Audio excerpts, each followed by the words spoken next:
حشر میں جو ہماری سوا تیرے کس کو یہ قدرت ملی ہے. اب سب چلاٹ پکار مچی ہے محشر میں, گر گئے گر گئے گر گئے گر گئے گر گئے. ایسے میں اب منظر کشی میرے امام کر رہے ہیں.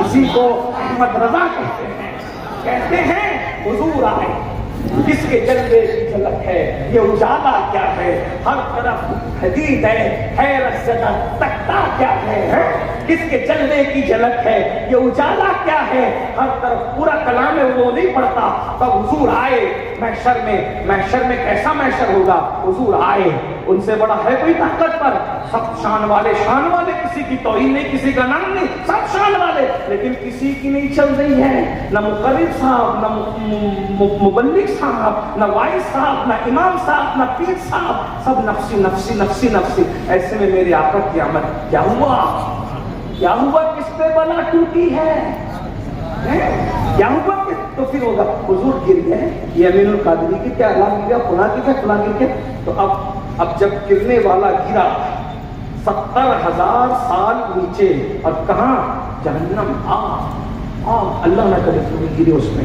آگ ہے, پیپ ہے, خون کا دریا, پیپ کا دریا, سانپ, بچھو, یہ وہ سب.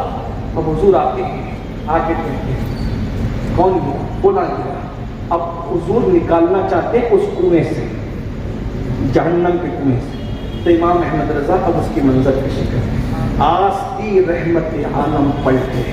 اب نکالنے سے پہلے حضور آستین پلٹے, آستی رحمت عالم پلٹے. کمر پاک پہ تجھے کام بڑا کرنا ہے تو دامن باندھنا ہوگا. کیوں, اس لیے کہ وہ جو چیز ہے اس سے دامن کی حفاظت بھی کرنا ہے. آستی رحمت عالم پلٹے, کمر پاک پہ دامن کس کے, کمر پاک پہ دامن جو کہ عزم شفاعت پہ کھچ کر بندھی, اس کمر کی حمایت پہ لاکھوں سلام. آستی رحمت عالم پلٹے, کمر پاک پہ دامن باندھے. گرنے والوں کو چہے دوزخ سے, چہے دوزخ مطلب دوزخ کا کنواں, گرنے والوں کو چہے دوزخ سے صاف وہ کھینچ لیا کرتے ہیں. صاف اس لیے کہ جب کسی کو کنویں سے نکالو یا حادثے سے بچاؤ تو کیا ہوتا ہے, اس دن صرف بچانا ہوتا ہے. کتنا بھی شریف آدمی ہو اور کتنے بھی شریف کو بچائے, ایکسیڈنٹ سے بچانا ہو تو ہاتھ پکڑ کے کھینچے گا, کان پکڑ کے کھینچے گا, پیر پکڑ کے کھینچے گا, کپڑے پکڑ کے کھینچے گا. ارے داڑھی کے بال آ جائے تو وہ پکڑ کے کھینچے گا, سر کے بال آ جائے تو بال پکڑ کے. اس دن کوئی دیکھنا نہیں ہوتا, صرف بچانا ہوتا ہے. لیکن رسول اللہ کیسے بچائیں گے, کان پکڑ کے نہیں, ہاتھ پکڑ کے نہیں, بال پکڑ کچھ بھی ہاتھ میں لے کے نہیں, بلکہ کس شان سے. ہاں, اور جب کنویں سے نکالا جاتا ہے, ارے جلدی سے مرنا, نکالو جلدی نکالو, کچھ بھی پکڑ کے نکالو, ادھر سے گھسڑا لگا, ادھر سے گھسڑا لگا, اس سے ادھر سے کپڑے پھٹ گئے. ایسا ہوتا ہے کہ نہیں ہوتا بھائی, بچانا اہم ہے. جانتے کتنا بھی جو کچھ ہوا, جھگڑا ہوا, وہ گھسڑا لگا یا چوٹ آئی, گھٹنے پھوٹے, کچھ نہیں ہوا, لیکن آج بچانا ہے. میں نے ایک بلڈنگ کو گرتے دیکھا تو اس بلڈنگ میں عورتیں بھی دبی ہوئی تھی, مرد کھینچ کے نکال رہے تھے. کوئی احتجاج نہیں کر رہا تھا, کیونکہ اس وقت تو بچانا پڑا کام تھا. بھلا ہے کہ نہیں, بچانا پڑا. بھائی آپ بچانا ہے تو عورت ہو, مرد ہو, کچھ بھی ہو, لیکن قربان حضور ایسے نہیں بچائیں گے. گرنے والوں کو چہے دوزخ سے صاف,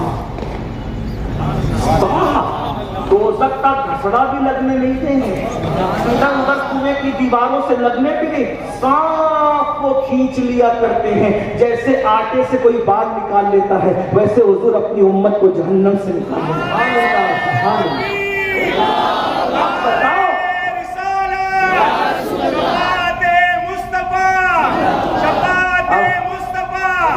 اب بتاؤ, جس نبی کے دل میں ہماری اتنی محبت ہو, اور جس نبی کی محشر میں اتنی چلتی ہو, اور جس نبی جو نبی ہم سے اتنا پیار کرتا ہو, کیا ہم اس نبی سے پیار نہیں کر سکتے؟ ان کے اللہ ان کی محبت میں قبلہ بدل دیتا ہے, ہم ان کی محبت میں زندگی نہیں بدل سکتے, گناہ نہیں چھوڑ سکتے, گناہ سے توبہ نہیں کر سکتے. اس لیے میری گزارش ہے, آؤ حضور کے ہو جاؤ کہ محمد سے وفا, تو نے جو ہم تیرے ہیں, یہ جہاں چیز ہے کیا لاہور قلم تیرے ہیں. اللہ ہم سب کو توفیق بخشے, گفتگو کے درمیان کوئی غلطی کو اللہ تعالیٰ معاف کرے. انشاءاللہ سنی دعوت اسلامی کی جانب سے جو 12 دن کے پروگرامات ہیں, ہر دن ایک مسجد کا ہم افتتاح کر رہے ہیں. کل بھی انشاءاللہ مسجد کا افتتاح, کون سی مسجد؟ مسجد زینب